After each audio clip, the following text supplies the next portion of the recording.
Well, hey guys and gals, welcome back to the Blockheadz server. It's season 3. I was just kind of perusing around here looking at what the other Blockheads have built when I found this little gem. Look at this thing. And you know who built it? The same guy that built the pirate ship. The one, the only, the psychotic Moo. What I have planned for today is I want to get some villagers going, and I want to kind of get things going down in my cave a little bit more than we did last episode. So right here in this wall is where I really want to build the villager breeder. I cut out all of this wall, and then I built some of the kind of the outline of what I want the breeder to look like, but I'm not going to actually build the breeder in here. This was going to be the site of the actual breeding area, and then have the babies like come out in here. But then I realized that we need 16 blocks between the babies and the village up above. So what I did instead is I followed this cave a little bit up here, and then around the corner here, and then up these stairs. But that actually comes out right here. So that way what I could do is have the villagers breed in here and like have the farm with the 2 farmers, or 4 farmers I think I'm going to do. And then have the babies drop down this chute right here, and then end up down in the column that I have down here. And that's the plan anyway. And then that way, once we have this area kind of some villagers in here, then we could take a minecart or 2 out and take them to where I want them to be. What a blockhead! I can't believe he lost all the clips. Can you believe that? Oh, he's such a fool. I like carrots. I like potatoes. We don't have any potatoes. All we've got is carrots. Yeah. I built this lovely little breeder for them. In here we have, of course, the composter, water source underneath it, carrots inside, no potatoes. Sorry, buddy. And a lantern that seems to be wiggling. On the ceiling, what I did is I put in some lovely concrete, some blue concrete and some light blue concrete, and a few white concretes to simulate a sky, so that these guys feel like they're still outdoors. However, I ran out of concrete. But then also we have a little drop chute here for the babies, and then we have our beds over here so that these guys try to sleep in the beds. They can't sleep in the beds, and then the babies, they fall in here. And then down here we have a little water stream thingy that the babies can land in, and then come over here, which we will pick them up with a minecart. And then after they're grabbed by the minecart, then they will hopefully go over here. And then I'm going to put a zombie over here to convert them into, or to like get their trades lowered or whatever. And then we can then trade with them a little bit over here before taking them off into the cave where I want their final destination to be. And I'm planning on building several different places for them around the cave, and then maybe having a few of them wandering around. I'm a little afraid that they're going to wander off a little bit too much, so we'll see about that. But I'm definitely going to be using them to like harvest potatoes and carrots and stuff, and definitely using them for trading of various necessary and probably unnecessary items. Those are the plans. However, Etzmine asked us to do a project up above at Spawntown. And here is the project right here. Etz wants us to build pathways throughout the area, and also expanding outwards from the spawn town here. And the reason for that is so that we know kind of where we want to build builds of various types, be it builds for, I don't like that, builds for farms, builds for shops, builds for games. And I seem to be being attacked by a random little guy here, so I'm gonna sleep. That's not good. Not good. We're going to be building this. I think I'm just going to kind of make them kind of curve out to the west, to the north, to the east, and the south, the 4 cardinal directions. So yeah, so that's where we're going to start, and then kind of go from there as far as like, should we build some winding pathways? Should we build more of like a circular kind of thing after that?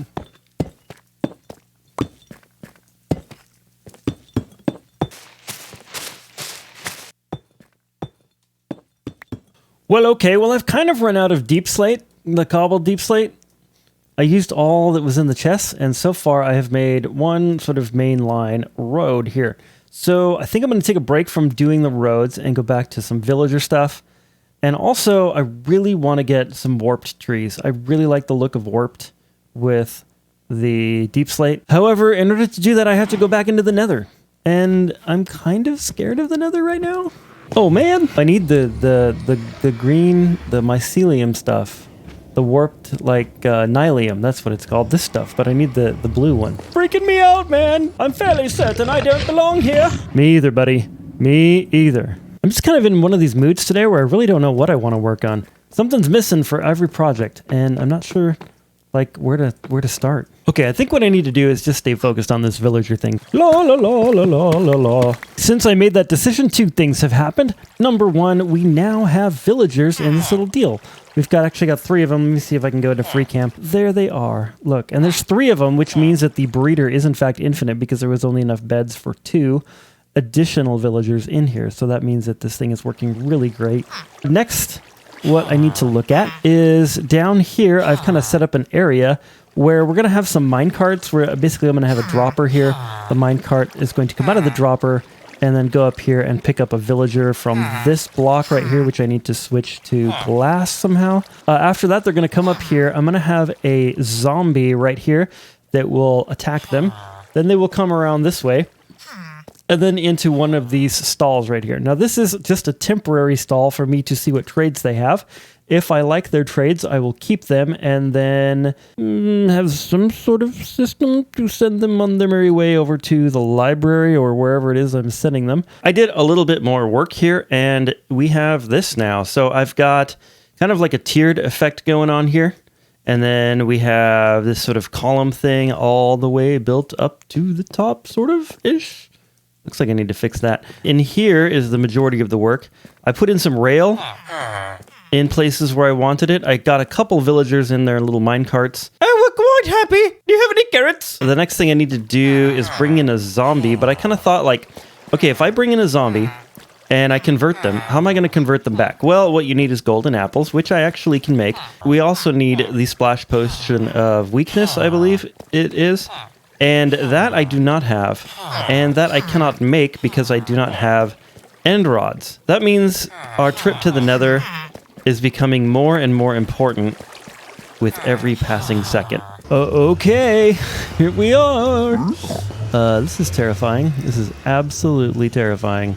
It doesn't help that there's like a bastion thingy right there. I mean, it's really not a matter of if I die, it's a matter of when I die. Like, how long is that going to take me? Ah, crap.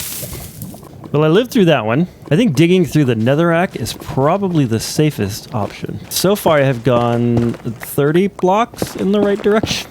Yeah, I did that. I pillared across, and I'm across now. So, totally unrelated. I need to take a break and change my pants. I mean, do you hear that snorting? I hope I brought enough picks, because if I run out of picks, and that's the reason I can't get there, that is going to be really... oh, crap. Oh, crap. Oh, crap. Can we do it? I mean, I have a bunch of arrows. I brought like 5 stacks of arrows. I do not like all the snorting.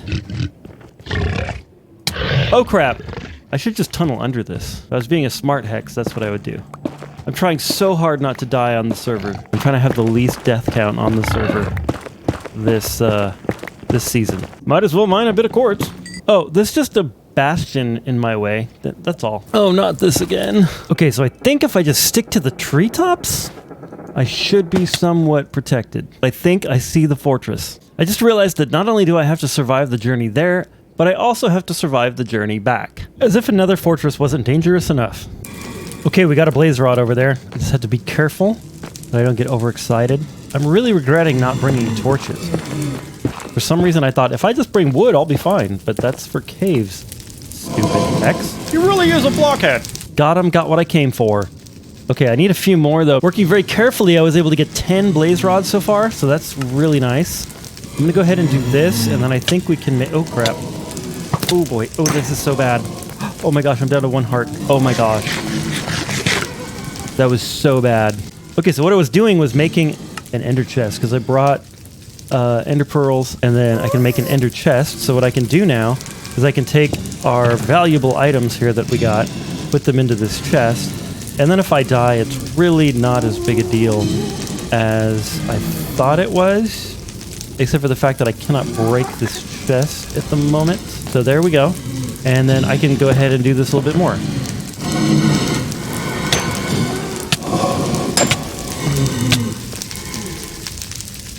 Well, that's definitely not ideal. Okay, well, we are back in our cave, and Moo graciously gave us an ender chest. Just gonna plop it right there, and then we have access to all the things that we got from the nether, and I'm really happy that I put those in there because, woo, man, that last blaze took me down quickly. I was actually trying to save arrows for the trip back, but that proved to be a fatal mistake. And turn these two into some librarians. A librarian? You want to be a librarian? How about you be a librarian?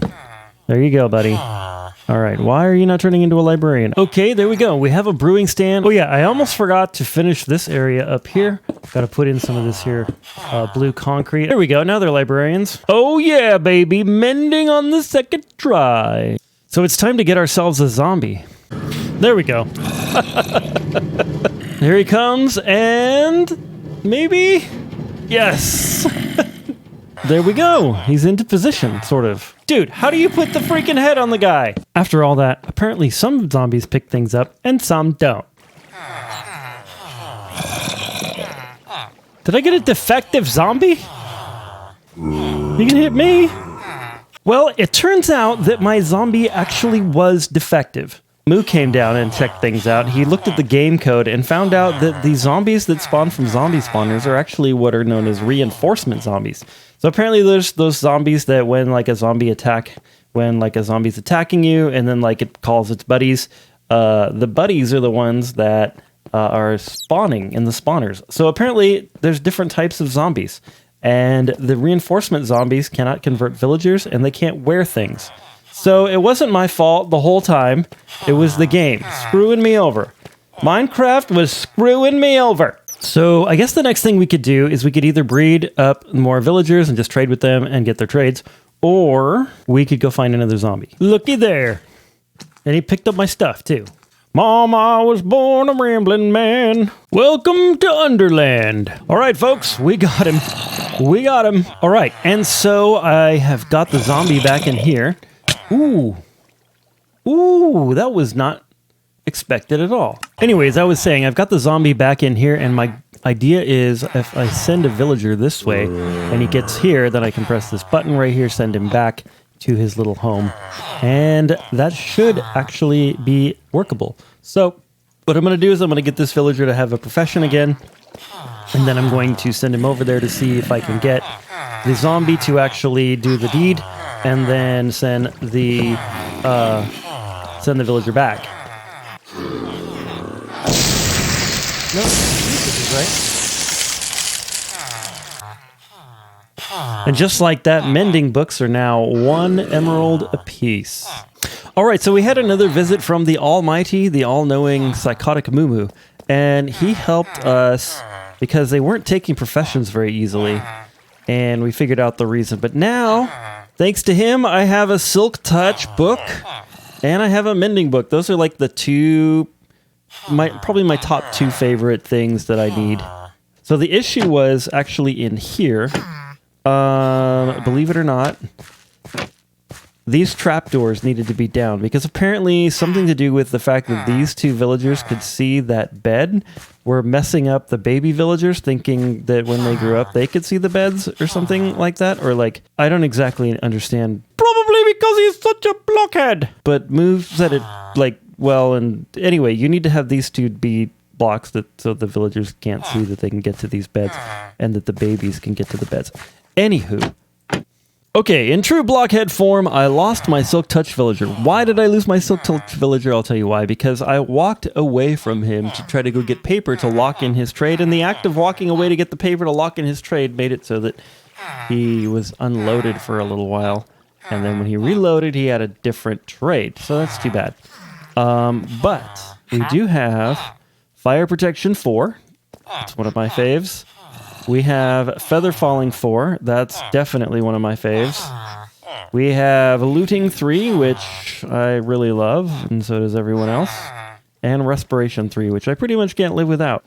But unfortunately, guys and gals, that's all the time that we have for today. I hope you've enjoyed this episode. If you did, please leave a like and share and subscribe and all that awesome stuff. But more importantly, I hope you are having an awesome, amazing, beautiful, fantastic, stupendous, unbelievably amazingest day. And God bless.